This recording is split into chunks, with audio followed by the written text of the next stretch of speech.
So, according to Chapter 6 of the Dragon Ball Super manga, Champa wants to get Saiyans from Universe 6 to compete in the Inter-Universe tournament, implying that we're going to see more Saiyans in the story. I don't know what to think. This could be really interesting if done well.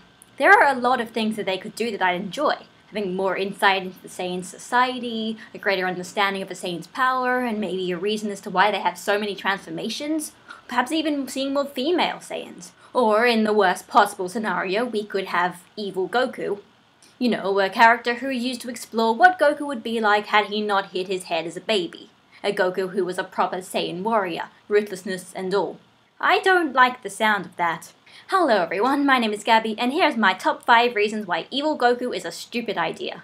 Mike from Laughingstock Media did a video about this, so you should probably check that out. He was talking about how, in universe, it's very unlikely that an evil Goku would even be a threat, or be stronger than Goku to begin with. But this video is talking about how the concept of an evil Goku as an antagonist is so stupid that you'd need almost perfect execution for it to go over well. Let's get started. Number 5. It's been done before. You guys remember Turles, right? Villain of movie 3, Tree of Might? Almost literally Goku's evil doppelganger? I know Akira Toriyama can do things that were covered by the movies first.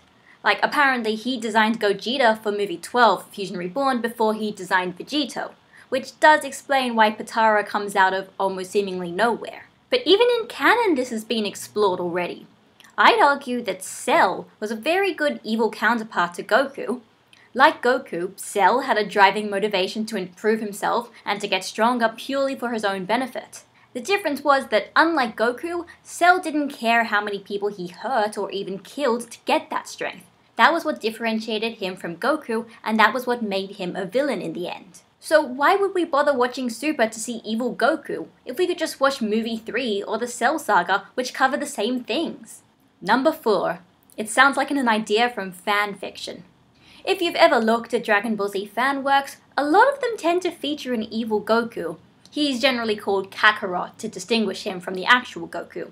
Dragon Ball Multiverse, at least one of the Dragon Ball AF, Dojinshi, some guy who messaged me on YouTube once. The concept has been covered many times. And I'm not saying all ideas from fanfiction are inherently bad. I'm honestly a strict defender of fanfiction, it's not all awful. But the problem with fanfiction ideas is fanfiction is written by fans. And fans don't have the same education and experience that a professional writer has. That's why if something sounds like fanfiction, it probably means it's not as well written. Number 3. It makes it only about Goku. One of the best parts about Dragon Ball Z is the large ensemble of cast members. They often fight together to take down one villain, and they often have different motivations and interactions with said villains and each other. It allows a lot more variety in the writing and character development if each character has their own unique reasons for fighting. But an evil Goku as a main villain would make the entire story center solely around Goku himself. Evil Goku is a shadowy reflection of him. He's a personal villain to Goku, so we'd be seeing a lot of focus on Goku, probably at the expense of other characters. This isn't inherently a bad thing, but it makes the story a lot more narrow-focused and simple. Number 2. It's not subtle. Cell as an evil counterpart to Goku is a very interesting way to look at his character, because it's not something that everyone would get. Cell doesn't flat out say, "I am like you, Goku, we're not that different." It's more subtle. You can read into it. You may not notice it the first time, and that allows opportunities to watch it more than once. It's a sign of good storytelling. But an evil Goku is not subtle at all.